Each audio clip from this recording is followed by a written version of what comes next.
Welcome to the Year 11 Religious Education Top Tips for your CAP exams. What do we mean by top tips? We're going to give you 5 of our top tips to help you succeed in your upcoming CAPs.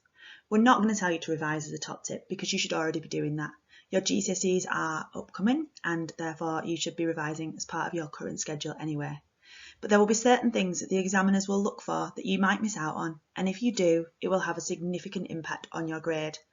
In the next slides, we're going to take you through all the different things the examiner will be looking for that you can use to try and improve your grade in RE. Preparing for your RE exam. You'll sit one paper for your centre assessed paper, and this will last a total of 1 hour and 30 minutes. It will consist of 2 topics, both of which will be found on your Paper 1 GCSE.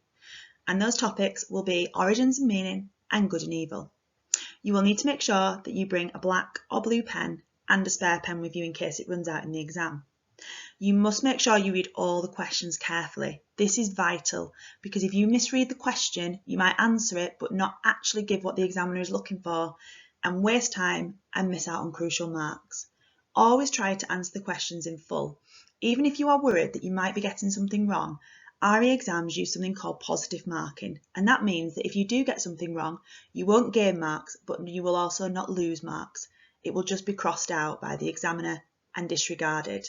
So therefore, have a go because you never know when you might actually get something right and gain some marks. What revision techniques could I use? The first thing to do is make sure you have enough revision material. This could be a copy of the revision guide, which is available from school, revision materials found on the RE Hub on the VLE, or the ones your class teacher has uploaded on your class Teams page. It is vital that you have the correct revision material. It needs to be detailed, as this is the stuff you are using to learn for your exam. You can use self-quizzing as a vital way of learning for your RE exam and for revising. You can write down everything you know about a topic using the book or revision material to help you. Make sure it's really detailed and include sources of wisdom and authority. Then read over it and maybe make some spider diagrams or revision cards on it. Lastly, cover it up and try and write it out again. Look back to the original writing and see what you missed out. These are the areas that need further revision. This will help you because it means that you can revise the areas that you really need to and you can leave the areas that you are already good at. Practice questions are a really good way of revising for RE. You can find these in your book and on the EDGCAS website, Route B Catholic Christianity. They're a really great way to practice your exam timings. You will have a mark per minute in the exam. If you want your practice questions checked, you can send them on Teams to your teacher for feedback. On screen you can see a picture of the RE revision guide that we use for our current GCSE. This can be purchased through school at a reduced cost using parent pay, or if you want to purchase it from the internet, look for this one. This revision guide will help you as it contains everything you need for all 3 of the RE exams you will sit in the summer for your GCSE. It is a really useful tool as it also has the quotes and teachings in that you can use to further improve your marks, little revision techniques and sample questions and answers that you can use to help your revision. Your RE teachers have put their heads together and come up with 5 top tips for your RE exams. Tip 1 is to remember humanism. In your Origins and Meaning section only, you will have to talk about humanism. This means that it doesn't come up in any other section, so you don't need to mention it, but you must mention it in Origins and Meaning. And you will have been taught specific things about humanism in this section, and you will also see in the revision guide or the revision material online that humanism plays a great part in this section. Humanism is not a religion. You must remember this. They do not have a God. It is a belief system.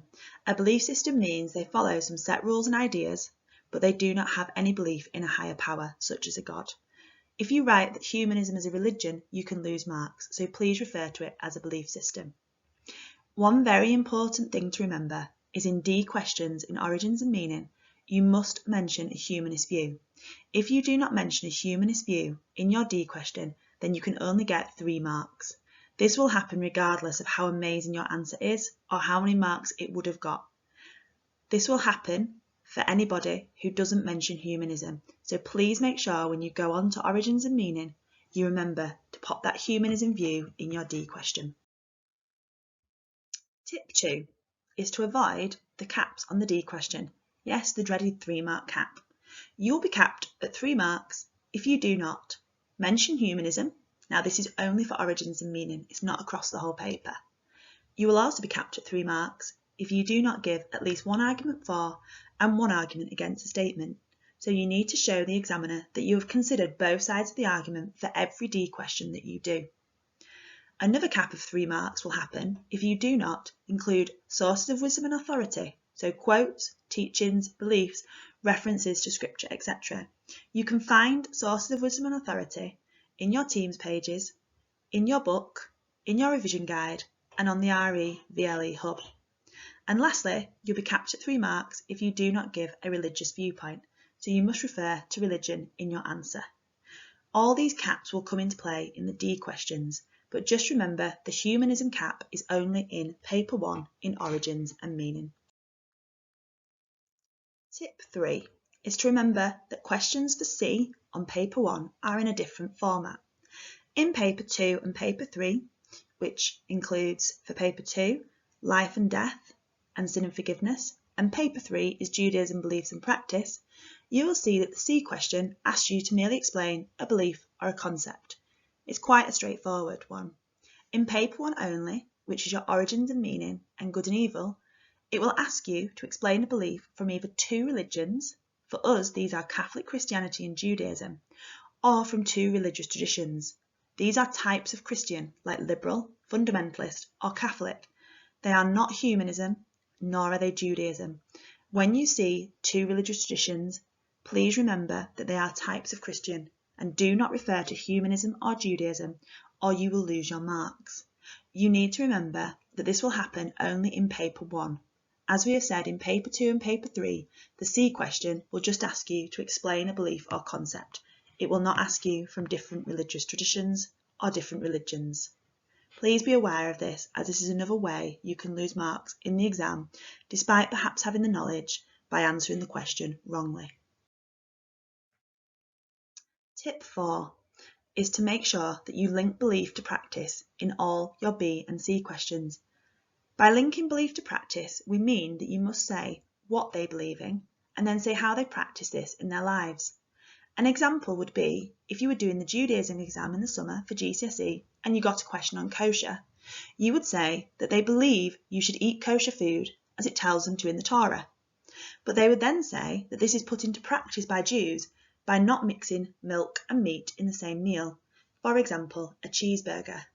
You need to make sure you do some practice for this in your revisions to ensure that you know what they believe and how it affects them in their lives. So a good way of remembering to do it is to state the belief and then give an example of what a religious person would do, depending on the religion you're looking at the time, and say what that person would do in that situation based on that belief. Tip 5 is for your SOWA. This stands for Sources of Wisdom and Authority, and these can be various things. They do not have to be direct quotes, but they can be. They can be references to where a belief is from. For example, you may say, in Genesis it says this, and therefore that is a source of wisdom and authority. So you might take something from the Torah or the Bible, for example, or something that has been said by a specialist in the subject. By this, we mean somebody we have taught you about, like Stephen Fry, not Mr. Oldcorn and something he said to you in class. As good as his knowledge is, he wouldn't be taken as a specialist on the exam paper, so please don't write, my teacher said this, because that is not a source of wisdom and authority. If you do not use your sources of wisdom and authority in every question you do for B, C and D, you will lose up to 50% of the marks on those questions. As you can imagine, losing 50% of the marks on B, C and D questions will have a huge effect on your overall grade, and it will really limit your chances of progressing further in the subject. So the only thing that remains is for us to say good luck. There is absolutely no substitute for revision and hard work. Every year we are asked, how do people do well in the exam? And it's by revising, and it's revising consistently, working hard and keeping to a set routine for your revision for your subjects. If you start now, it will stand you in really good stead for the summer. It will help you with your centre assessed papers, and it will help you to be successful in all the things you do as you get into good practices for later life. So good luck with your exams, and we hope you do really well.